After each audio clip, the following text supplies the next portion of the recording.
Uh-huh. What's your favorite scary movie? I don't know. You have to have a favorite. What comes to mind? You are listening to Scream with Ryan C. Showers, the podcast for Scream fans just like you. Join Ryan every week as he takes a deep dive into the horror film series that defined the 90s and redefined the genre.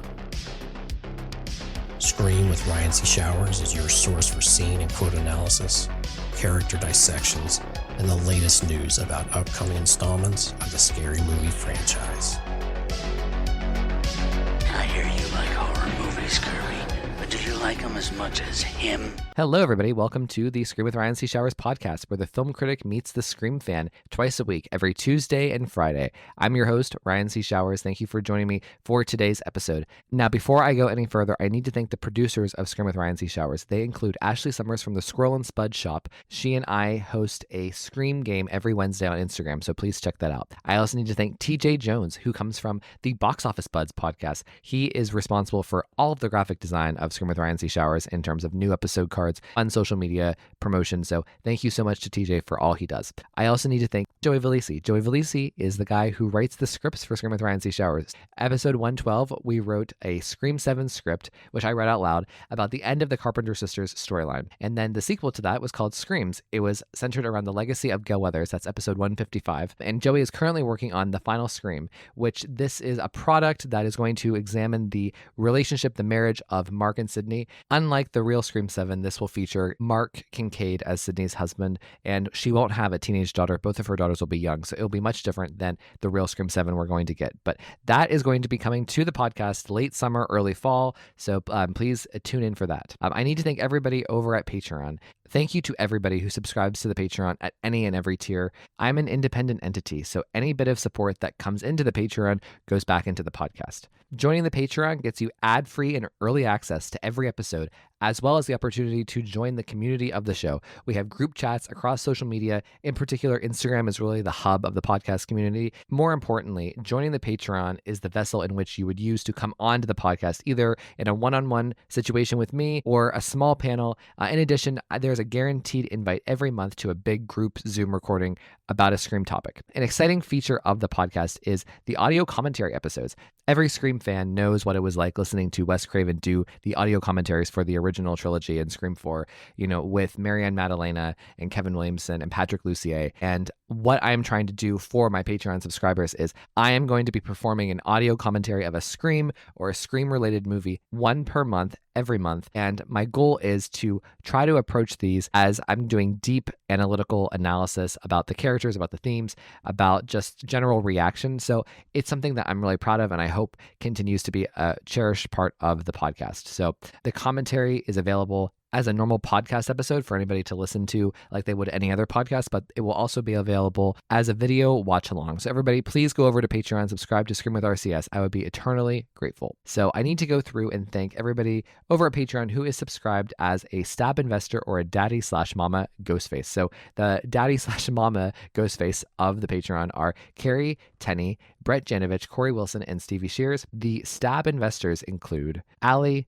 Mark Harim, Tamika Jones, David D., Garrison Nichols, Gustavo Mora, Jess Mariano, Joey Nobarini, aka The Vault, Josh Calamari, Josh Carr, Scream Queens podcast, both Josh and Justine, The Horror Project podcast, Justin Weir, Kevin Abner, Mark Vieira, PWO5, aka Philip Douglas, Quentin Harrison, and Sam Levy.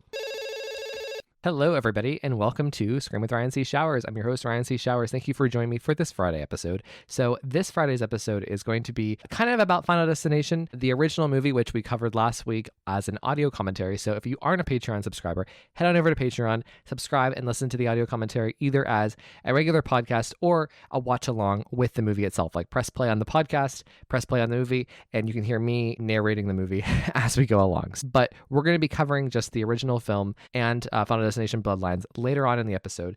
In addition, though, I want to spend the first couple minutes here kind of talking about how Final Destination has interacted with the culture and how it relates to Scream and Scream 7. And I don't mean to make everything that Final Destination Bloodlines is experiencing right now, its successes. I don't want to make it about Scream, but this is a Scream podcast, so maybe it is about Scream.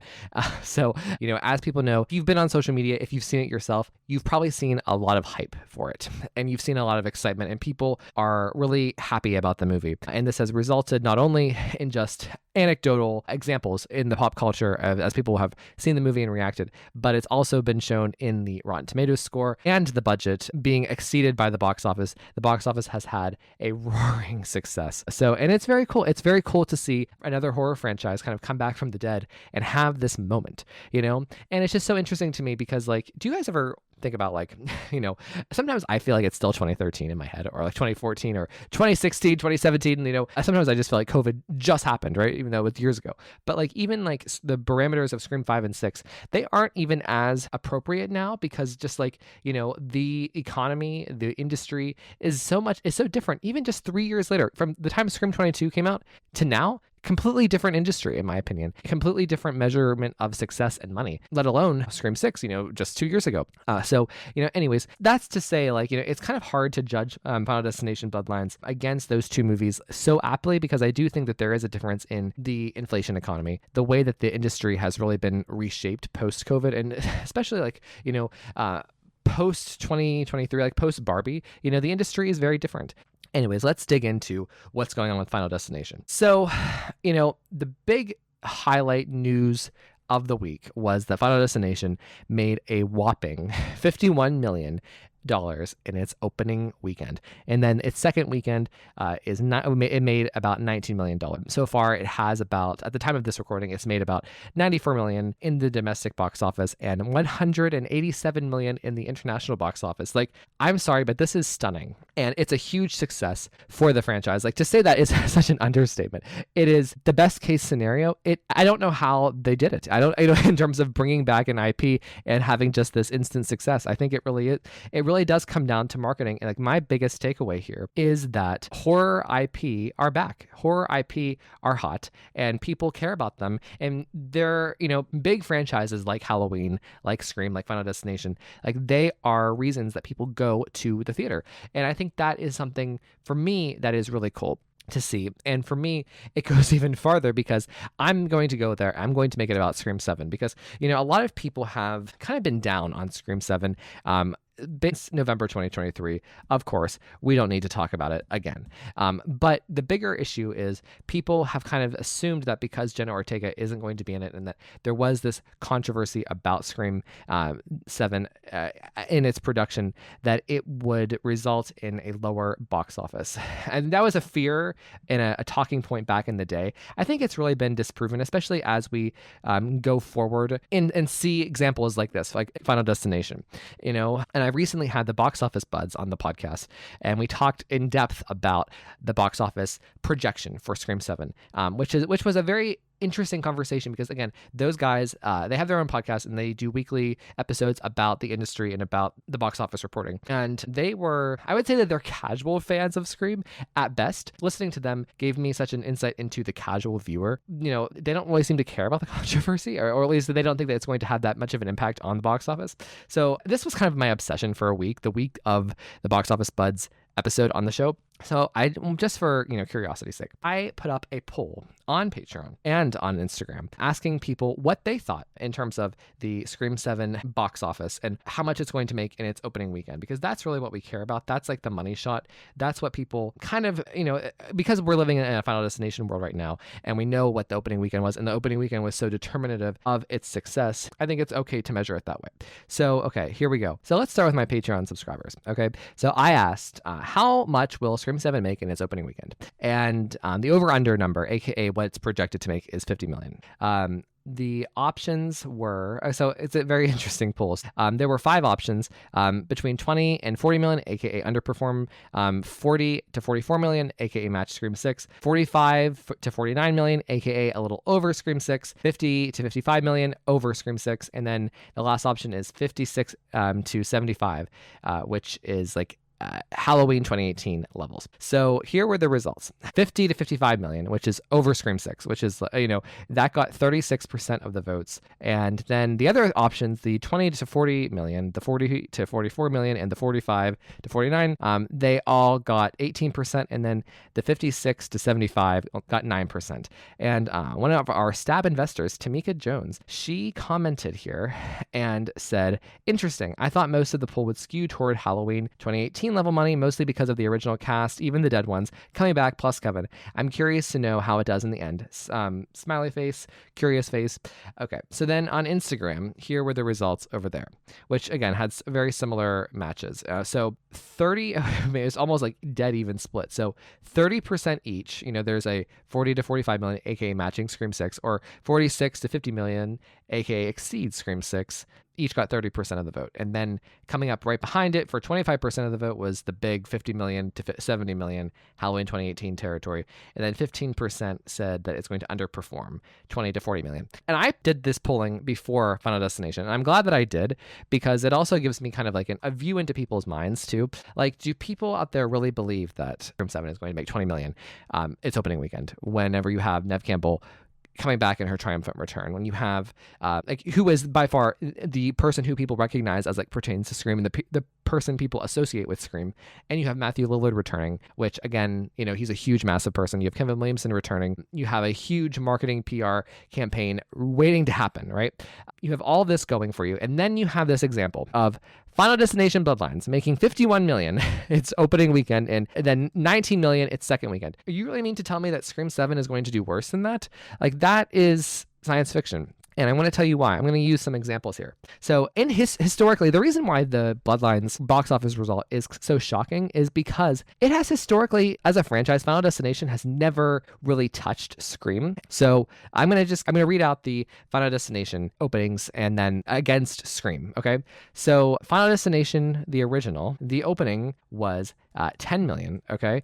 Final Destination 2, the opening was 16 million. Final Destination 3, 20 million. Final Destination 4 was 27 million. That's pretty good. Final Destination 5, 18 million.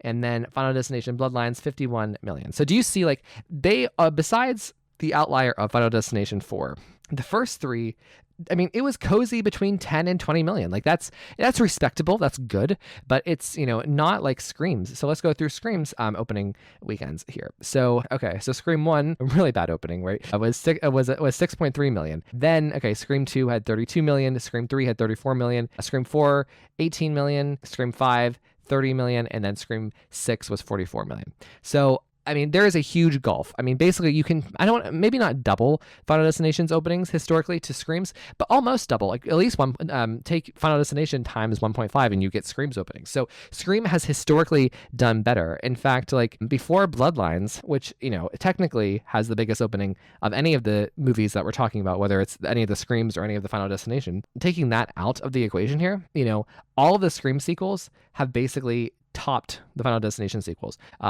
Scream 2, 3, and 5 are well above any of what the Final Destination sequels otherwise do. And for instance, so an interesting piece of trivia is Final Destination and Scream both had movies come out in 2011. So Final Destination 5 came out in August of 2011. Scream 4 came out in April of 2011, and they both made the same amount. Isn't that funny? So Final Destination they both made 18 million in their first weekend, which is interesting. So I just have a hard time believing if Final Destination can do 51 million after it consistently has done worse at the box office than Scream. It's really hard for me to believe that Scream 7 is somehow going to perform worse than Final Destination Bloodlines. I think because they're both coming from big franchises, right? Big franchise IPs, a sequel, in these big franchises. I think that it's kind of a comparable point of comparison. Final Destination and Scream 4 were kind of on the same wavelength back in 2011. You can kind of anticipate that they're going to be on the same wavelength in 2026, or 2025, 2026, when Bloodlines is coming out and Scream 7 is coming out. There's no reason to think otherwise. And my thing is, if Scream has always done much better than Final Destination, I don't think that's going to do 10 times better, historically here. But I do think that if we're following following the pattern here, I think the best predictor of the future is the past in some ways, is the consistency of the past. And consistently, Scream has always done better at the box office than Final Destination. So what does that tell us? I think that tells us that Scream 7 will at least match what Final Destination was able to do in its opening weekend in terms of 51 million. I think that is almost like the baseline, and I don't want to get people's expectations too high, but in terms of people being in despair or being afraid of the backlash and the lack of Jenna Ortega, I think it's time for us all to grow up and just accept the fact that that is, the controversy with Scream 7 is mostly an online thing, and we all need to just act like adults and not act like people who doom scroll and see, an extreme fandom on Twitter, just harassing everybody and posting mean things just because. Final Destination is a good indicator of what Scream 7 could do. Realistically, it could come in underneath Final Destination Bloodlines. I don't see why it wouldn't, though, because historically Scream is a bigger franchise. Scream has something that Final Destination does not have, which is actors, which Scream gets to pride itself on the reoccurring actors of Neve Campbell and Courtney Cox, let alone the movie where Neve Campbell is coming back to reclaim her franchise. And you have this hook, which is Sydney's family and her daughter, in the same way like that H2O was kind of like that with Jamie Lee Curtis and her son in school. There's a lot about Scream, just in terms of its DNA, in terms of like the murder mystery, that is very appealing to general audiences. And then you have actors, and then you have all these returning actors and people's curiosity about them. And here's the thing too, Final Destination, like one could say that Final Destination's return was just people being excited about the franchise coming back, right? And that this was like its big, splash. And whereas Scream has already had 2 movies, so the buzz has died down a little bit. I would disagree, because part of the thing that Scream did with Scream 5 and 6 was Spyglass had to bring the franchise back from the dead, into the living, and it had to kind of reestablish Scream's place in pop culture. And we've kind of seen that, right? We've seen how Ghostface has become an icon that's bigger than Scream even. We see him on t-shirts, we see him on tattoos in a way that he wasn't as popular before. So that's to say that, also with, Final Destination, you don't really have that iconography. You don't have the image of a serial killer like Michael Myers. You don't have the cast. So if you take the marketing success and the genius of what they did with Final Destination, and then you have Ghostface, a very recognizable figure. You have Neve Campbell, you have Matthew Lillard, you have Courtney Cox, you have the new cast like McKenna Grace, who is very favored among the young people. I think that Scream 7 is going to top Final Destination. I'm actually comfortable saying that my conservative prediction for Scream 7 is at least 51 right now. I would say even 55. I'm maybe pushing 60. I don't know. It depends. It depends on how good the movie is too. I think that's also another key thing, is I think people saw Final Destination Bloodlines and they were actually impressed by the quality. I think a lot of people really liked the opening scene. I think a lot of people really liked the Bloodlines concept, and there was good word of mouth. So if Scream 7 is good, a movie can ride on gimmick and it can go pretty far. Look at Scream 6, right? But what really gives movies legs, in my opinion, is quality. When you have a good movie in an IP, and people see it, and then the good word of mouth starts to spread, it really does make a difference. I think it made the difference with Final Destination Bloodlines, and I think that if Scream 7 is as good as we're expecting it to be under the direction of Kevin Williamson, I think that that's also going to aid the movie to go even further with, along with the iconography of Ghostface, along with the cast, along with the reestablished IP and Scream's place in pop culture. I think this is going to be a big moment, for Scream with Scream 7, in the same way that Final Destination Bloodlines. Congratulations to Final Destination Bloodlines. I think it's really impressive what they pulled off here with the box office. So yeah, and I think it's just a sign and a signal that people like big IP stuff right now, big IP sequels that have some quality behind them. And that's what Final Destination was. It's probably what Scream 7 is going to be.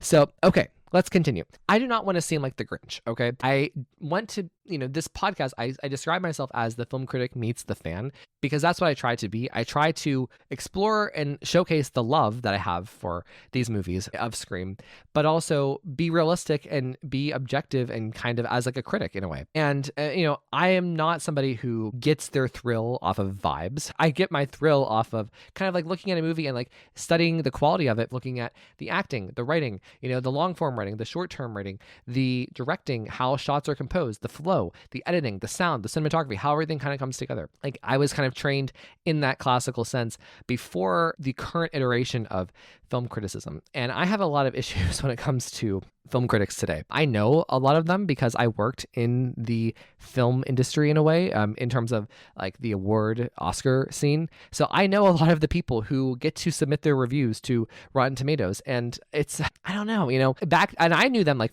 years, like 4 or 5 years ago, let alone kind of what film criticism has become now. Like I would probably hate it doing that, if I was still there, because it's not really based on merit anymore. There's a lot that's based around like political activism. There's a lot that's based around just hype. But here's another ingredient is like, I see it all the time with content creators. Like there's almost like a performance that some content creators do whenever they do quote reviews. It becomes more about kind of showing off and doing a dance for the publicists to gain further access or to get their name or, in a quote in a movie trailer on TV or a TV spot or an FYC ad. It becomes something else. And it's a weird thing. Like, it's film criticism has always been somewhat about promotion, but it's always also been about like, kind of an academic exercise and like kind of contributing to culture and like examining art and what it's saying about the moment. And like, also having an informed opinion about whether a movie is good or bad. And that doesn't mean that people who love a movie that a film critic gave a bad review to is dumb or wrong.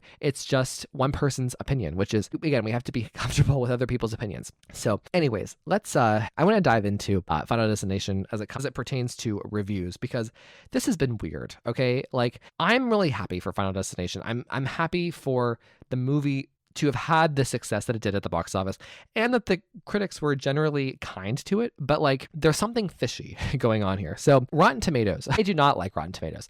In fact, there was an episode I did in season 1 of this show 5 years ago where I talked about like the differences between Rotten Tomatoes and Metacritic and how Rotten Tomatoes just kind of bums me out, because Rotten Tomatoes counts reviews on a pass-fail basis. And I don't find this to be an especially like accurate view of how to judge a movie's merit or how, what the movie is actually worth, if that makes sense. Because, I think, here we are, Final Destination, Bloodlines. I'm going to tell you the Rotten Tomatoes score, and it's kind of shocking. So it has a 92% on Rotten Tomatoes. So back in my day, so I'm grandpa here, but like, let's just say, go back to like 2013. Like that was like my Oscar years. I don't know if you guys remember these movies, but like, 12 Years a Slave, Gravity, American Hustle, like these were like the best picture frontrunners for the Oscars. And they all had about a 90, a 92, 93, maybe even closer to 100% on Rotten Tomatoes. And that was rare. And now today, like, it just, I've noticed that Rotten Tomatoes has kind of like the types of voices that are let into Rotten Tomatoes are more juvenile and less sophisticated than it used to be. One, but two, then you also kind of get like, randos, kind of getting to weigh in on these tomato scores. And I'm all for democracy. I'm all for more people having opinions, but like then you get a score for Final Destination of a 92, and it's just kind of what, and again, like and it's hard because like on the one hand, like I think a lot of horror fans didn't like film critics for a long time because they were really unfair to horror movies.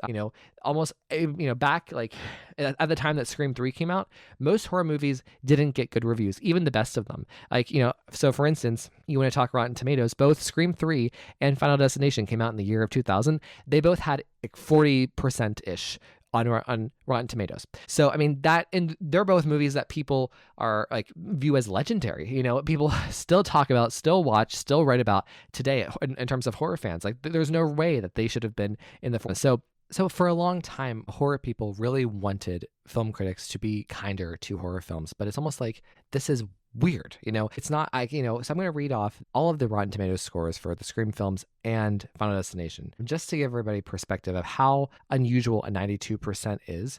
For the Scream franchise, we're going to go highest Rotten Tomato to lowest. So Scream 2, 82%, Scream 1, 78%, Scream 5 and 6, eerily, have 76% each, and Scream 4 has 60%, and Scream 3 has 43%. So now going over to Final Destination. Final Destination 6, Bloodlines, has 92%. Final Destination 5 has 63%. Final Destination 2 has 52%. Final Destination 1 has 49%. 3 has 44%, and the Final Destination 4 is 28%. So again, it's just, this is a big jump going from Final Destination 5 with 63% to 92% for Final Destination Bloodlines. Again, I'm happy that horror is being viewed kindly by the critics, but this just doesn't seem like it's based in reality. It just seems like a bit much, and it just kind of makes me suspicious. Also, another thing that makes me suspicious, Scream 5 and 6 having a 76% each, and Scream 1 only having a 78, like, a movie that came out in 96 versus just the modern era being so close together. And what are the chances that 5 and 6 would stunningly have the same Rotten Tomatoes score? It all just feels manipulative, and it feels kind of like procured almost like in a marketing PR way rather than an actual reflection of the merit or a reflection of what the critics are saying. And it just kind of goes to like, I don't want to like suggest there's corruption, but it does, it kind of speaks to sometimes, I think, how cozy a lot of publicists and marketing people are with critics and with content creators. The idea of like content creators selling movies with reviews rather than actually like being truthful about reviews and in an academic way that film criticism used to be. And maybe this is just the way that it is now, and everybody has to just get on board and get over it. But another thing about Final Destination Bloodlines, and I don't want to yuck anyone's yum because I know a lot of people are really loving this movie, and you're going to hear my thoughts in the review in this episode. And I like the movie a lot. But for me, the visuals of the movie aren't so good that it would merit a 92. It's very CGI heavy. The Bloodlines concept is good in terms of having a nice twist, but it almost becomes too complicated for me. And I just don't, so for me, the script begins to kind of fall apart in the middle, in like the third act, so that's another thing. Like, I can't imagine like a movie, that's good and that is creative, but having, visual issues, right? Which is the CGI and just kind of like how lackluster everything looks in general, matched with how overly kind of convoluted it gets by the end in terms of writing, that film critics believe that this is a 92% movie. And it kind of just maybe goes to like, what was the magic sauce with Final Destination Bloodlines that resulted in a 51 million opening weekend? Again, like, I don't want to yuck anyone's yum here. I'm just being honest. I think that people got caught up in the hype. I think people kind of got caught up in the excitement. And it almost reminds me of like Scream 6 in a way. When people saw that movie, people were so overly generous with it because they had such a good time seeing it. And for instance, like my friends at the Happy Horror Time podcast, who are going to be on the show next Tuesday, which is fun, they were talking about the experience of like going into the IMAX theater, having like that group communal experience of seeing the movie and reacting to the movie, and how the experience seeing it in IMAX really made the difference. So I saw it on a screener. Plus, like, I guess I was viewing it as a critic, like with a red pen, like, okay, here, oh, this is good, smiley face. That's bad. This is it. And in my opinion, reflected that. Versus if you're going with your friends and your family and you're in a packed theater and a huge IMAX screen, there is a difference there. So I don't know. It just, the whole thing, Final Destination Bloodlines, like, again, I'm really happy for it, but it gives me very Scream 6 Halloween 2018 vibes in terms of being like, everyone is really excited about it now, and people aren't looking at it as critically as they will probably when it comes out on DVD or a year from now, kind of in the same way that happened with Scream 6 in terms of like, the theater experience was great, but then you start rewatching it and you realize, oh wow, that finale is bad. Oh wow, that doesn't really make sense. Oh wow, they really did that to Gale Weathers. I think that, and maybe it won't, because there aren't these characters and the formula is a bit different in Final Destination. Like the calculations are different in that movie franchise than they are in Scream. So I don't know. Or maybe, the movie will just get better with time. I doubt it. But, it's just an observation I have that people, whenever something's built up like this to an event, right? Like the gimmick of Ghostface in New York, right? There is something that kind of overtakes people in the culture where people just want to be involved in the process and involved in the moment and involved in the event of the movie.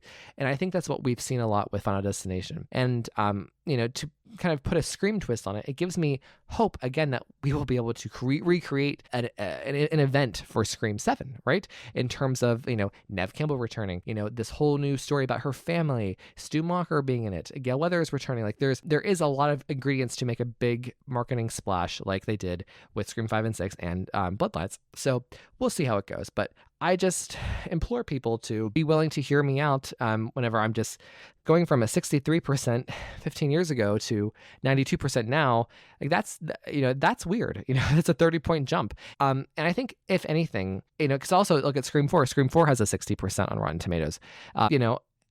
going from 4 to 5 and 6, where it's 76, like that's, I get that, but going from 63 to 92% for Final Destination 5 to 6, like whoa, the 92% feels almost manufactured in a way. I don't know, it strikes me as odd, but also kind of emblematic of the entire process of film criticism today. All right, everybody, please enjoy the rest of the episode. Hello, everybody, and welcome to Scream with Ryan C. Showers. I'm your host, Ryan C. Showers. Oh my God. So we are here with two of my favorite friends. And it's funny, I bet both of them through my friend, Zach Cherry. So we're like, this is like the cherry transplant section here tonight. So everybody, please welcome the producer of Scream with Ryan C. Showers, Ashley. Hey, Ash. Hi, Ryan. How are you? I'm well. How about you? I'm good. I apologize if I sound a little nasally. I have getting over a cold, so I'm sorry, everybody, if I sound crazy. So did you eat peanut butter? I did. And it did help.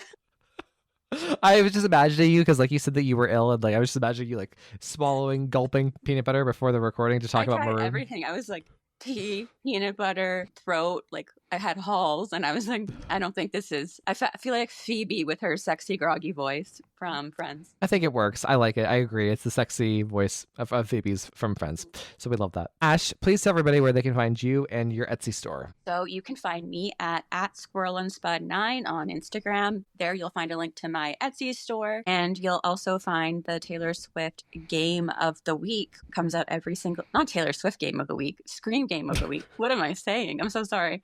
The Scream Game of the Week that Ryan and I make, and hopefully you'll participate and put your guesses in. See, she's everywhere. So I know it's so funny. The line in Who's Afraid of Little One Me, that tell me everything isn't about me, but what if it is? It is the truest thing in the world.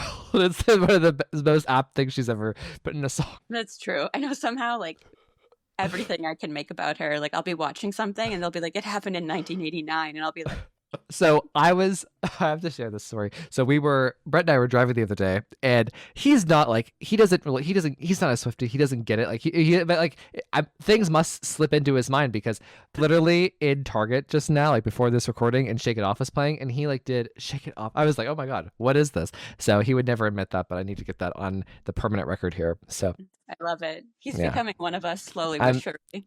Just like everybody else who listens to this podcast. Yep, and I will never apologize. Oh my God! So it's been almost 3 minutes, and I haven't introduced my other guest here tonight. He is the reason for the season tonight. Everybody, please welcome my friend William Garrison Nichols. Just he's like, hey Garrison. Hi, how's it going? Good. I'm so happy to be sitting here with you. This has been like in the working for a long time. This recording, I've thought about it for like 2 months straight. So I've been like, this is, we're finally making it happen. Yeah, I'm excited. I was excited when you asked me to come on for this subject matter. So, okay, Garrison, I had you. So you're a Swiftie. I would consider you a Swiftie. So I asked you, so I've known what your favorite song is like forever, right? Just because of our previous recording, like from last year, but like also just talking to you as a friend.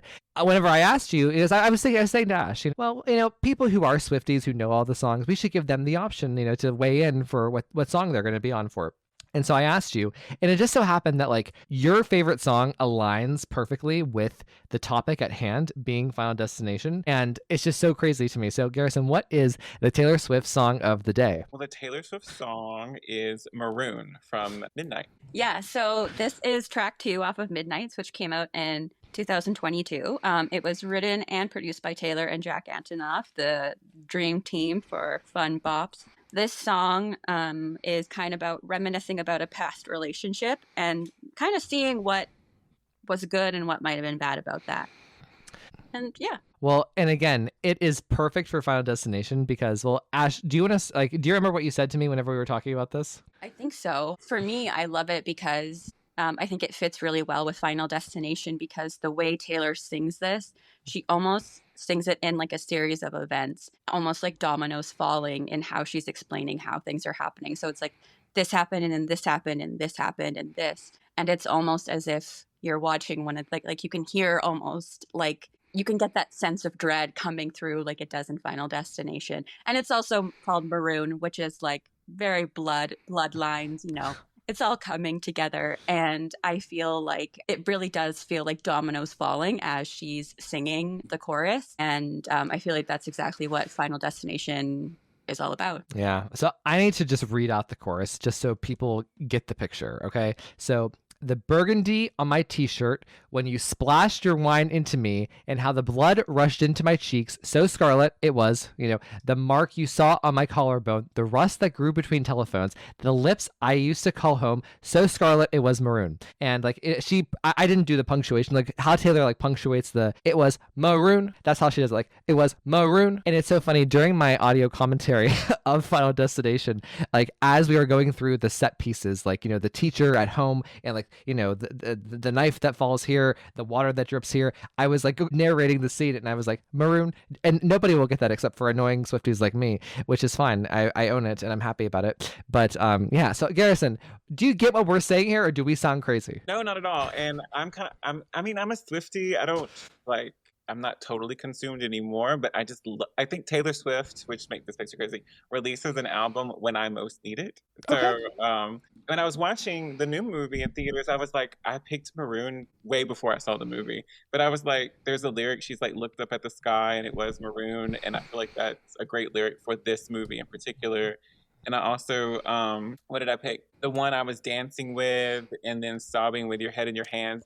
There's a lot of I like the song too, because it's like a lot about like past relationships with their friends or family, of like that missed connection. Like the rust that grew between telephones fits perfectly with this movie as well. Not to spoil any of it for you, Ashley, but Thank you. I think this song is like, actually, I was sitting there thinking about the lyrics while watching the movie, and I was like, how did this happen? Like, how did I pick one that's really good for the newest sequel of Final Destination? Right, because of the setting, the sky view, the dancing. Yeah. There's like a really big moment of dancing in the beginning. So you're right. Oh my God, that's so cool. I wasn't even considering that. So, okay, so listener, how this segment is going to go is we're going to talk about Maroon first, and then we're going to talk about the original Final Destination, which I've covered as an audio commentary for this podcast. It was released last week, and then we're going to talk about the new movie Final Destination Bloodlines, which so we are just off the heels of the opening weekend, where it made a whopping 51 million, a shocking 51 million. Like no other film in the franchise has come close to that, and it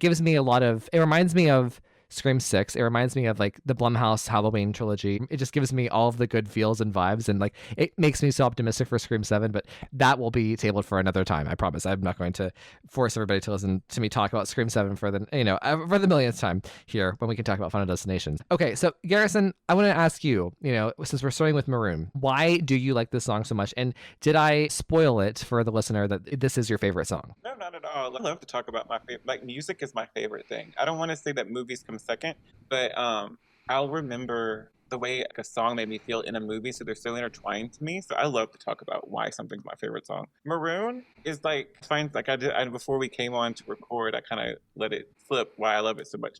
I don't think Taylor Swift does like sexy very much, and I know Maroon is very sad, but there's something so like sensual about the darkness of Maroon, and it's not like something that she does regularly. There's another song that it reminds me of from Reputation called So It Goes, and I think it really fits Taylor, this type of music that she doesn't do that much, very well. Like it's very moody, it's very dark, it has a certain kind of, I don't want to say urban feel to it, but it has like that, I don't like just that way you kind of want to move to it, but slow, but not necessarily like I just think it's a great sound for her. I would listen to a total Taylor Swift album that's like based around Maroon, because I just think it's different, and I really love it. I listened to it 25 times in a row yesterday, so I could really, because I was in that kind of mood, I guess.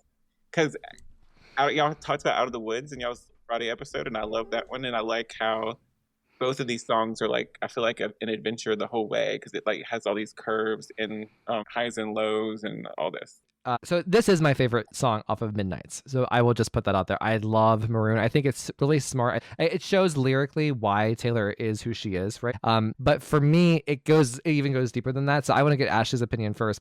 Garrison, I'm so excited. I'm glad that you brought up 1989. I'm excited because Ashley and I love this. This is so cool. Ashley and I, as a duo of Scream with Ryan C. Showers, are coming on your YouTube show soon to talk about our favorite Taylor Swift albums, ranked from best to least best, or our favorite to least favorite. So I'm really excited about that. So please tell everybody where they can find you and your YouTube show. Yes, you can find me on YouTube. My username is Abandon06, but the show is called Informed Decisions. Mm-hmm. You can also see little previews of it on Instagram at G Nichols and on TikTok. And I don't know my TikTok But it's under Informed Decisions there as well, if you want to watch little previews, because I know we live in like a really short attention span. Well, no, and like, so you guys did a episode about Scream, you and Sam Levy, a Patreon of Scream with Ryan C. Showers. The listeners know him, the listeners love him. 2 weeks ago, Sam was the Friday episode, so now we are you get to be the Friday episode this week, which I love. So you're two of my first Friday guests, or of like who are Patrons, which is very cool. So I love that. But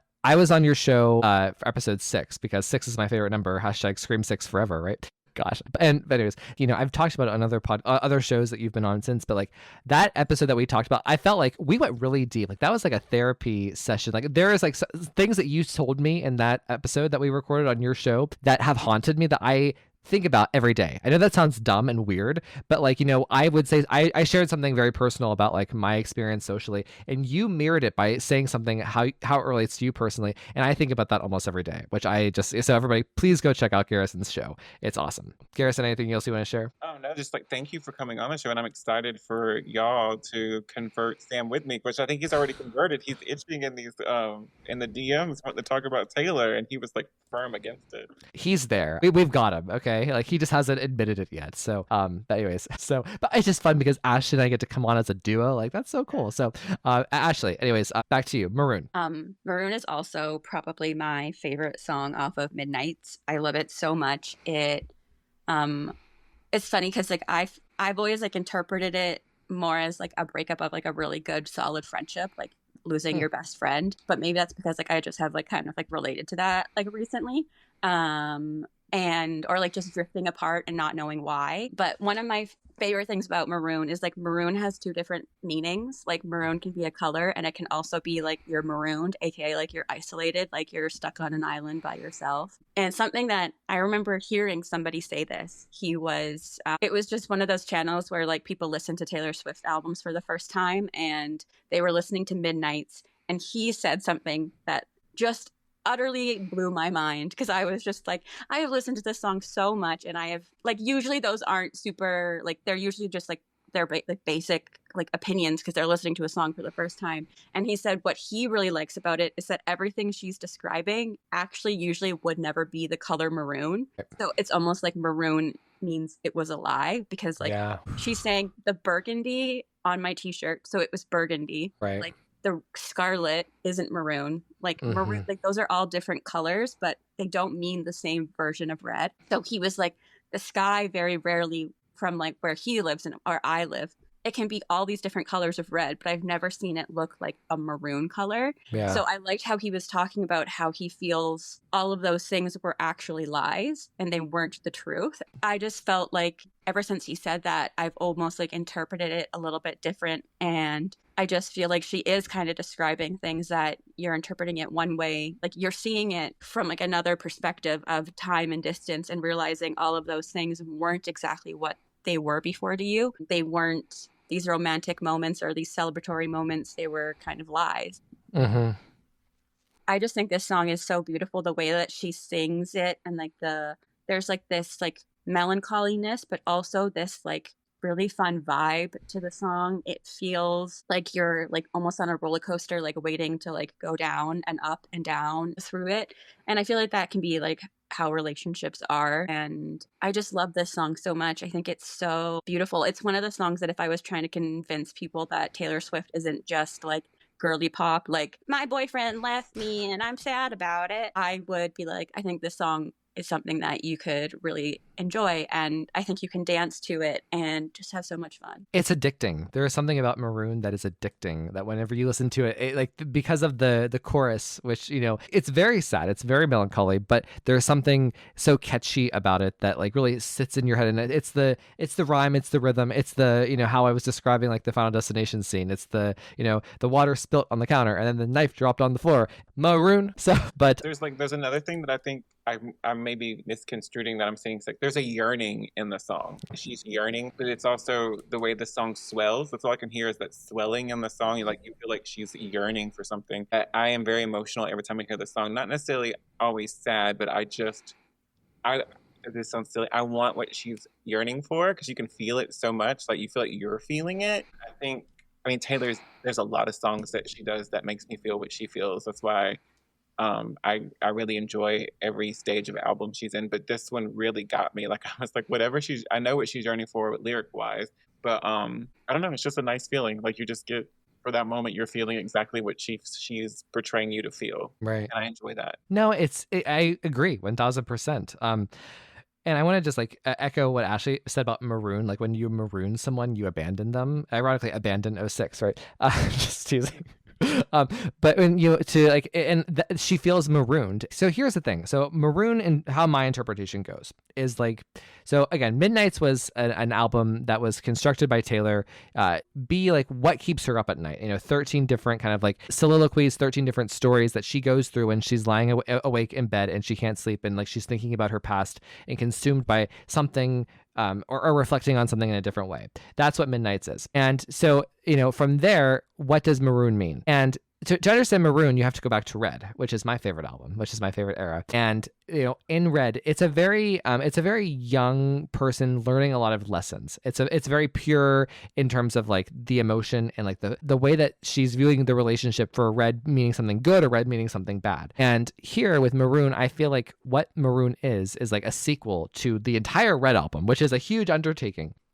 What Maroon is to me is like it's someone who has grown from being that 23-year-old to now being a 30-year-old, and who recognizes that relationships aren't just burning passion red, either good or bad. It is somebody who has like learned and kind of is weathered and mired in the real life of it all, like not not seeing something as black and white, seeing it as a form of gray. And I guess the form of gray for Taylor in terms of Red is Maroon. It's something that's a little darker, that's weathered, that has lived and learned, and sees a relationship for what it is. Like there's a line in Maroon where she's talking about flowers, specifically carnations you thought were roses. That's us, meaning like we in the moment we thought we were roses, we thought we were the creme de la creme, we thought we were the thing, and actually we just turned out to be carnations, which are a much cheaper version of roses. So I think what she is doing with this song is she's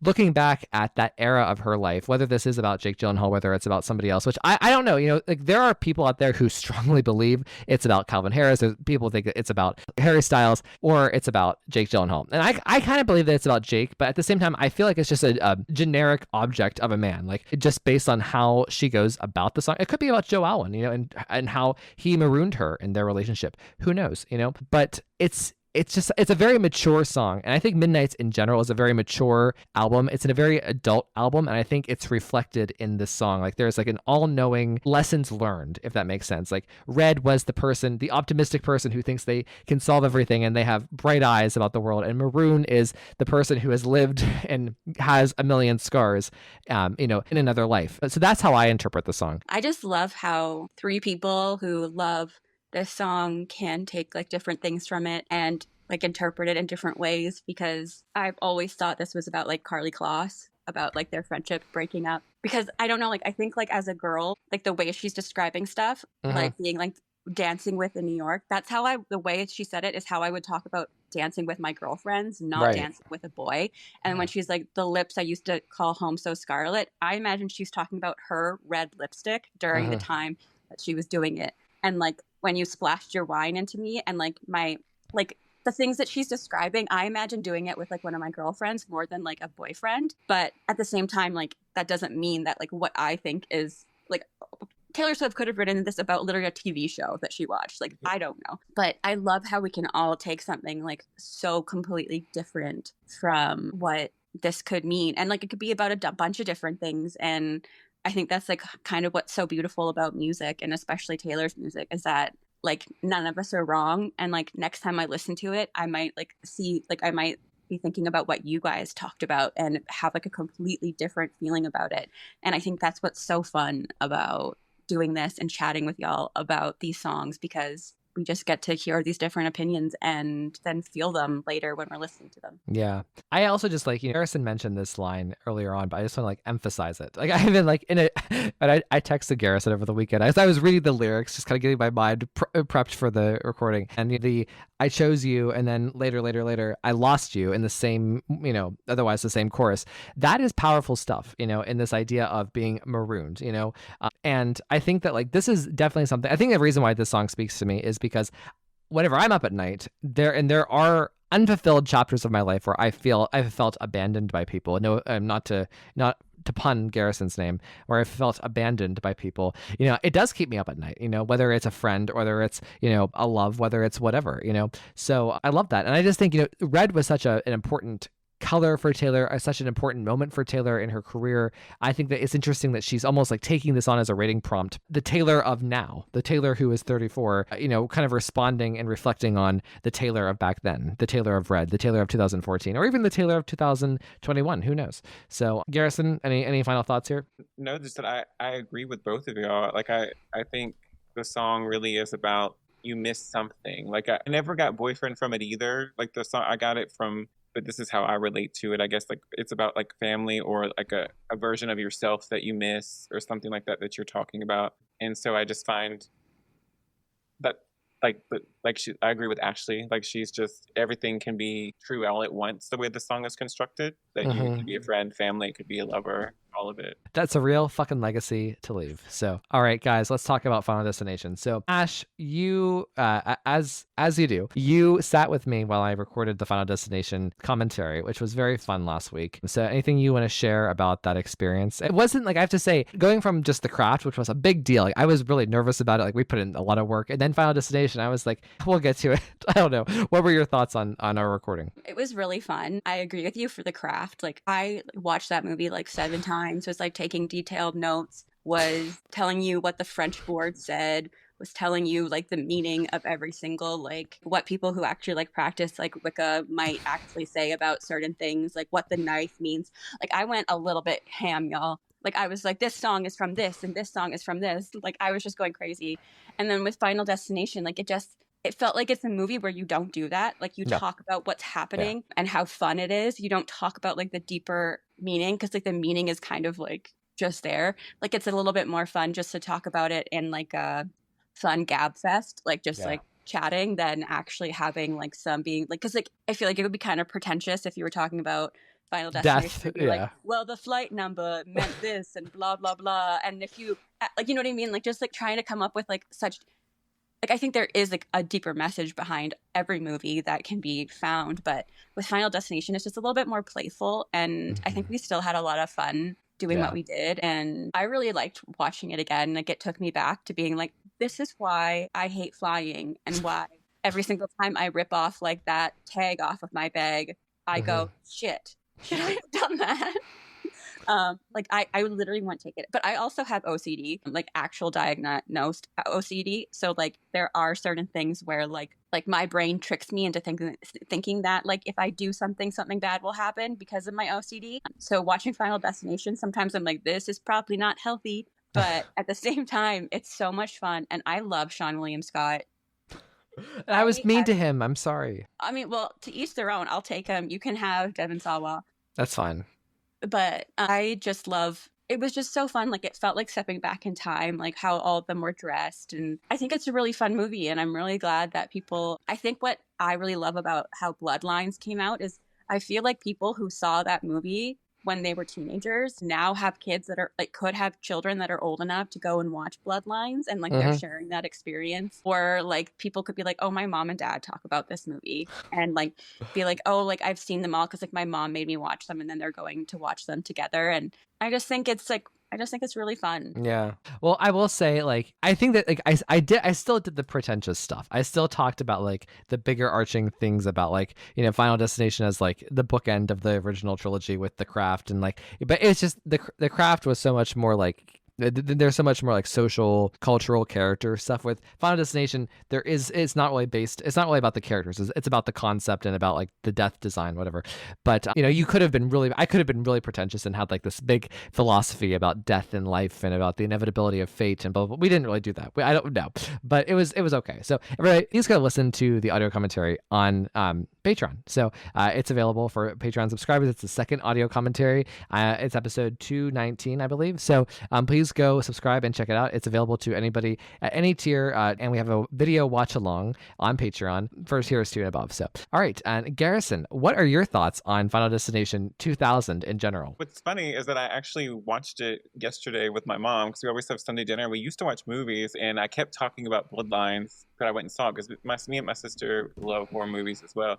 So my mom kept asking questions, and I was like, well, we can just watch it. So we watched it yesterday, and it held up far better for me than I thought it would, like watching it as a middle-aged adult. I had fun with it. Like, I actually miss when movies were like that, like, because I know you interviewed the composer for Bloodlines, and I was really paying attention, and the score is really great in Final Destination, and like the camera angles and everything. I felt like the movie, I miss when teen movies were made like regular movies, I guess. Like, there was actually care involved. And I really felt for like with the new movie, I felt like the new movie had a lot of emotion, and this one did too. Like, I liked all the characters. I felt for all the characters. I felt a little harder for Clear in it because I didn't feel like she had a lot of support, that character in the movie. Like, she was left for her own a lot, and like they didn't care. But I liked it. I felt scared, but I needed to feel scared because I'm scared of flying. So it was very scary to me with that. And I was satisfied by the ending.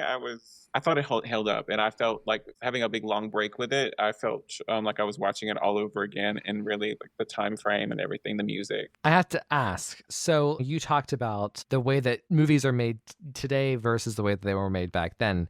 Do you think that Bloodlines falls into the category of being made today, as you so said? Actually, no. I the whole time I was watching Bloodlines, I was like, I need these characters to have a break. Like, I got attached to the characters in this one. I watched 5 like a month ago, and I didn't really get attached to the characters. But I was very attached from the beginning, like from the flashback scene to the other things that were going on in the movie, to the point where I didn't want the characters that were dying to die, and I haven't felt that way in a while in Final Destination movie, besides like the first one. So I thought it was very effective. I thought the score was great. I felt like the opening was very well cared for, in a way I didn't feel with some of the other sequels. So I felt like I thought it was a little fast. Like, things happened a little fast. That I feel like the first Final Destination takes its time. They've been doing that a lot with the sequels, but other than the fast pace of you didn't have time to digest some things, which I think is our attention span now, I think the movie was actually a throwback to how we used to watch movies. Interesting. So, Ash, what are your thoughts on Final Destination in general, the original? I think it's a really fun movie. I think that if you haven't checked it out, I definitely would. I think that the love, like the Rube Goldberg, like effect of like this causes this. Like, I think it's so fascinating, and I just feel like it's just so fun, and I feel like the concept of like, oh, like if you were meant to go, you were meant to go, and like death is gonna get you no matter what. I think there's something really interesting in that concept of being like, how do you beat that? What do you do? Because like, it's not like you're fighting Ghostface. It's not like you're running away from Michael Myers. Like, you're going after this entity that is literally the one thing that every single human on this planet has in common that I know of.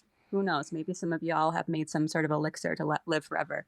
But I'm just like, it's the one thing we all have in common. So it's like something that we can all understand why that would be so scary. Right. Well, so, how I feel about Final Destination, it relates to kind of what Garrison would said. I actually do think like the first act of Final Destination, the original, it holds up so well. It is so well made. The direction, the writing, the film, the cinematography, the editing, the sound. It's so immersive, and they really put you in the shoes of Devon Sawa's character on the airplane. You feel every beat of that opening scene. It's spectacular in a lot of ways, and I think it really holds up. For me, where Final Destination, the original, doesn't hold up is like once you get out of the Act 1 and then you get into Act 2. I think Act 2 is a step down from Act 1, and then Act 3, for me, it really does kind of go off the rails in terms of the writing and the directing. So by the time you get to the finale, it's kind of I think it's weaker, and I think that it's kind of a more inconsistent movie than I remember.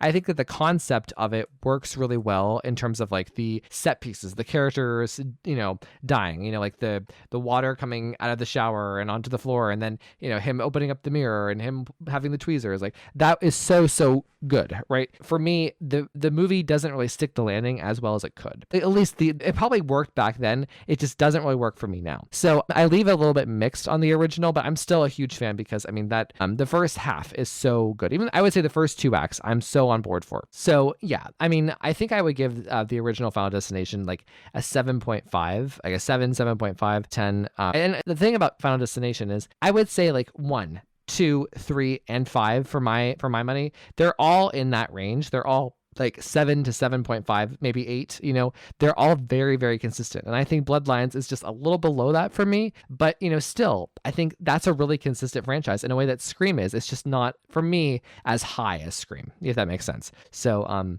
we'll go to Ash, and then she's going to check out here while we get into some spoiler talk for Bloodlines. So Ash, any final thoughts about Final Destination? No, I completely agree with you. Like that, I feel like it did kind of lose me in that like like that section towards like leading up to the finale or the end. I kind of was like, wait, what am I watching? And I was also kind of like, how long have y'all known each other? Why are you calling him baby? Like I feel uncomfortable about it. But that's just me being like maybe like a cringe millennial. I don't know. But I will say, y'all, I am so excited to see Bloodlines. Mostly because one of my favorite, Kate, guys, you can't judge me. One of my favorite things to do with my partner, Garrett, is to watch Hallmark movies.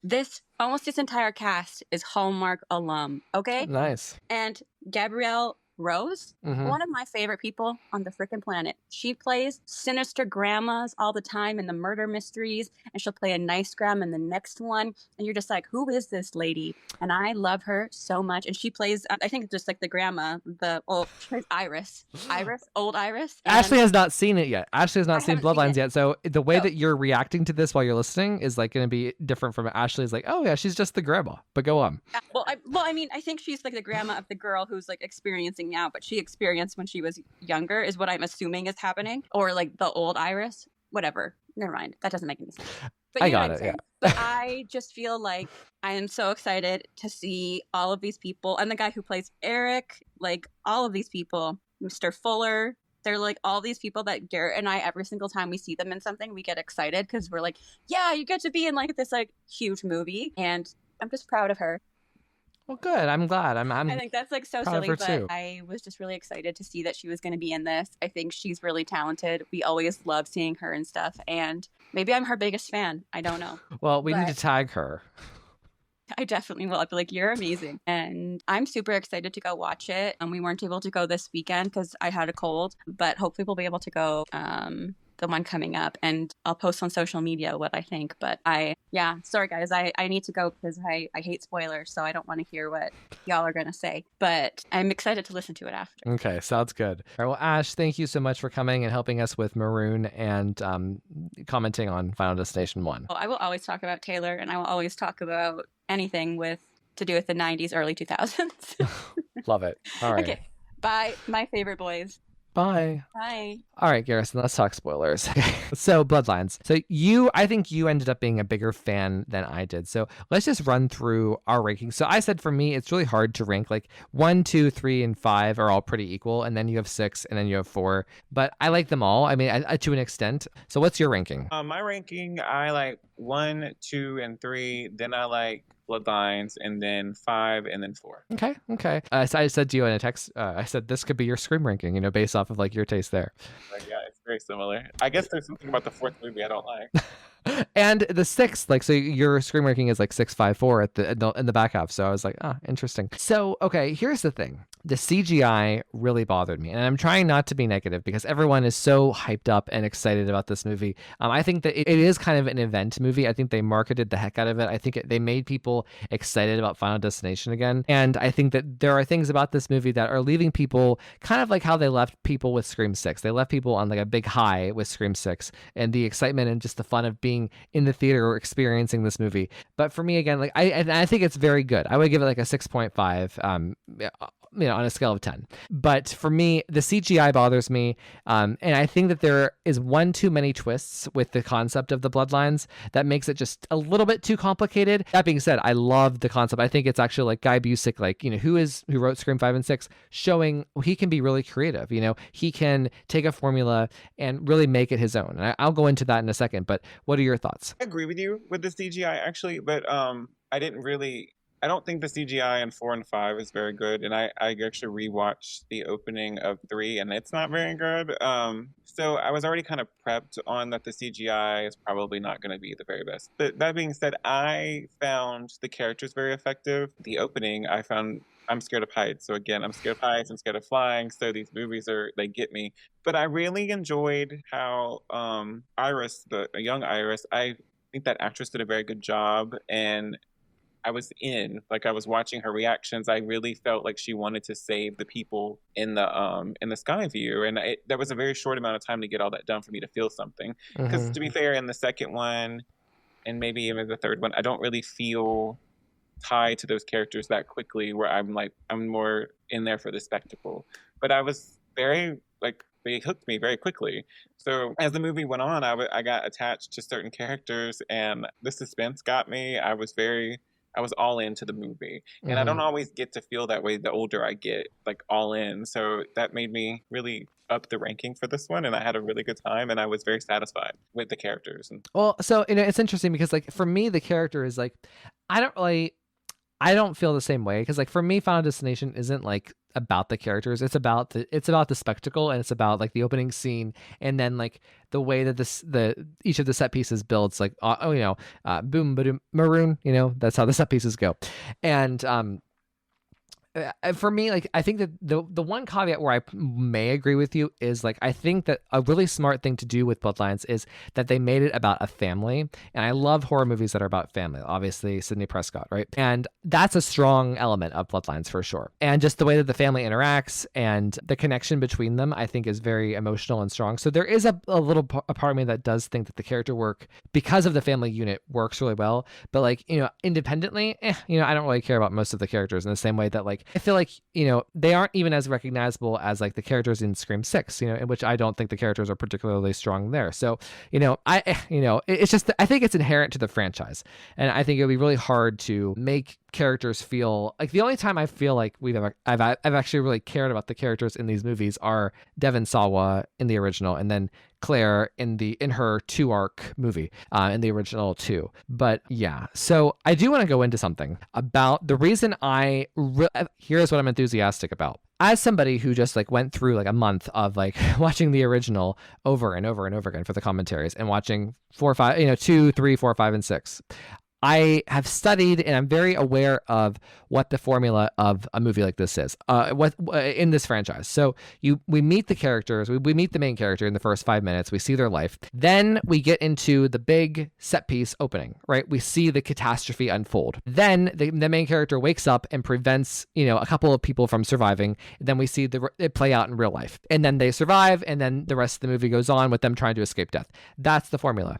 Final Destination Bloodlines mixes that up really crazy. So, instead of having it in that very linear path that I just described, which every movie follows that exact same path, what Bloodlines does, which is interesting, is we skip the little introduction. We just get this prolonged, huge, big action-packed opening sequence. It's the biggest opening of the franchise for sure. Then it flashes forward to the main character, right? And she, 50 years later, or however long it is, 60 years later, however, I don't know. So we see her in the modern day, and she's learning about the past. And then we go to the old lady Iris, right? Which is my favorite sequence in the movie, even if it is almost too cute of a wink to Jamie Lee Curtis, in Halloween 2018.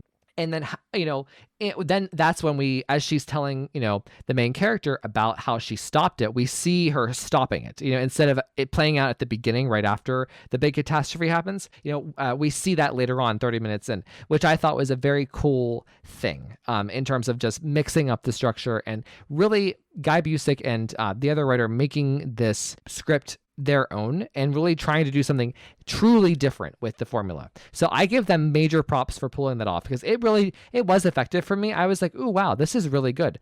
They actually pulled off something really cool as writers here. So what are your thoughts on the structure, Garrison? I completely agree. I had a thought that they might do something like that from the trailer because I felt like because we're dealing with somebody, like you said, 50 years later and their family.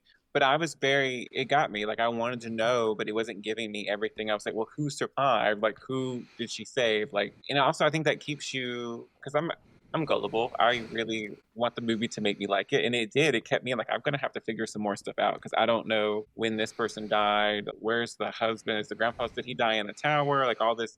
But I was like, oh, there's another baby. So obviously not. They kind of showed you a little bit without telling you. So Yeah. I enjoyed that part of the movie. And I agree with you. It was nice that the big premonition wasn't just the opening and that's it. It stayed there. It kind of trickled through even to the end with the dress and the coin and the car and everything. Maybe the premonitions were crossed paths maybe a little bit because it was still Iris's premonition, but was it also Stephanie's, or if I'm saying her name wrong, for later.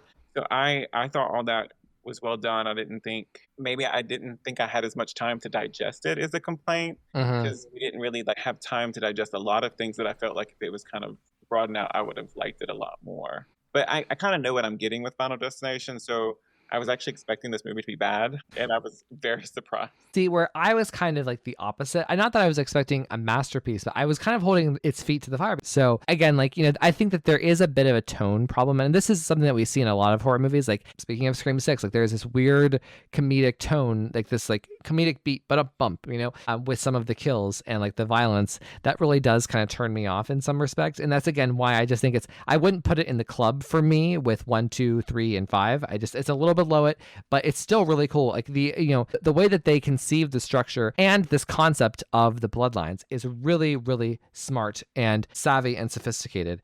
Even if the tone doesn't really work, and there are just kind of like, I feel like there's a lot of Scream 5 in here. I think there's a lot of homages here that I think are a bit much, but it's okay.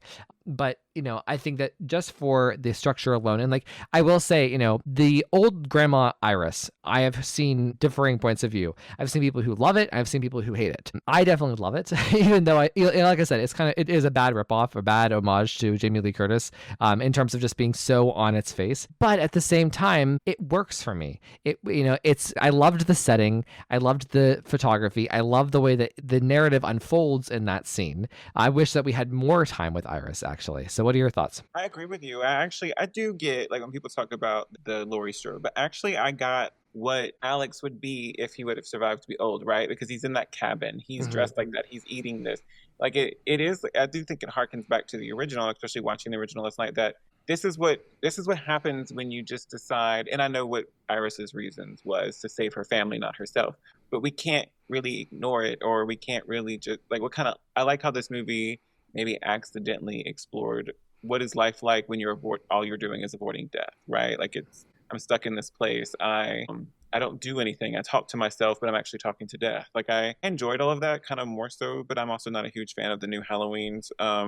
I thought Iris was far more entertaining and more fun to watch. So I don't really think about the tie-in, I guess, the Halloween besides like the look maybe of it. Yeah. I also just want to point out, like, the first movie did so well in terms of being emotional about the passings of each of the characters. And I do think because it's a family, I love that we get more of an emphasis on funerals this time. I think that like they do try to bring some of that earnestness back that we had in the original that kind of got diluted over the sequels as the sequels focused on other things. But yeah, like I don't know. Like I like the movie. I think that it's kind of getting blown up in terms of the social media of it all and like people just being really excited for it. I really do. But at the same time, I'm happy that people are at the movies again, watching a big IP horror franchise. I think it's so cool. And I think that it's cool that we have something that is just so different for the franchise, which is the Bloodlines story and just the way that they restructure Act 1. Like stuff like that, like, and as like a writer, from a writer's perspective, like that really appeals to me. So that's where I stand. So again, I'm like a 6.5, maybe in time we'll see. I guess also the CGI. Like I know that you said that you didn't really like the CGI in the later sequels, but for me, this is the first time I just don't love like so CGI heavy scenes in terms of like the scenery, the atmosphere, the art direction, the production, the set. I want a real set. I don't want Amber's house. I want Stu's house. So, Garrison, any final thoughts here? I agree with you on that. Like, I do want more of a, what do you call it? Like an atmosphere. The original had a really good atmosphere. Like, it was dark. Like you said, it looked like actual houses and stuff.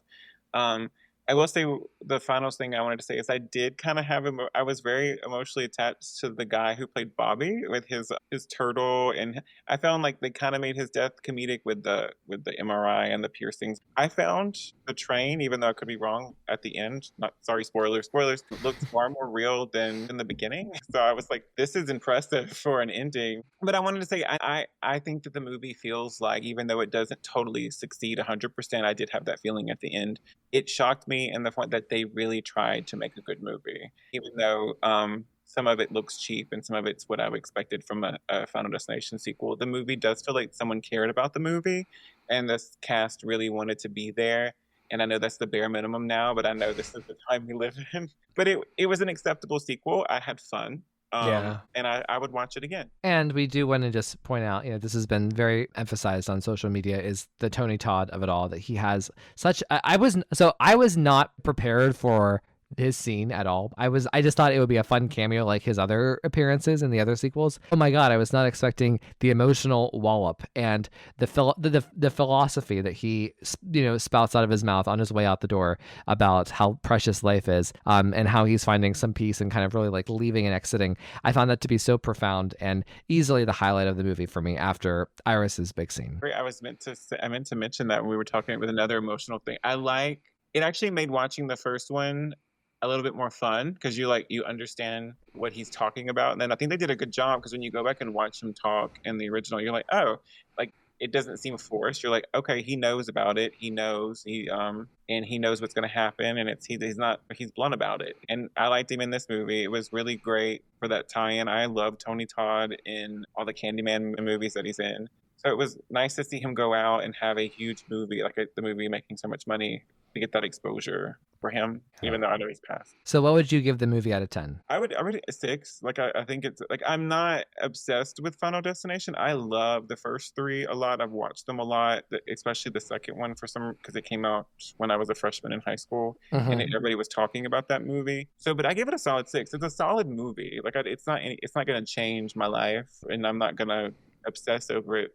But it's a great time, and that's all I ask for a movie nowadays in theaters, to be a great time, have me think about it, and make me feel something. And what would you give the first one out of 10? I don't know if it's nostalgia talking or just, that movie was such a big deal when I was a kid. I would give it a 7. When I had a great time last night watching it, and my mom had never seen it, and she was very reactionary to it. Like, she wanted to know, she was literally, after it ended, she wanted to know about the sequel.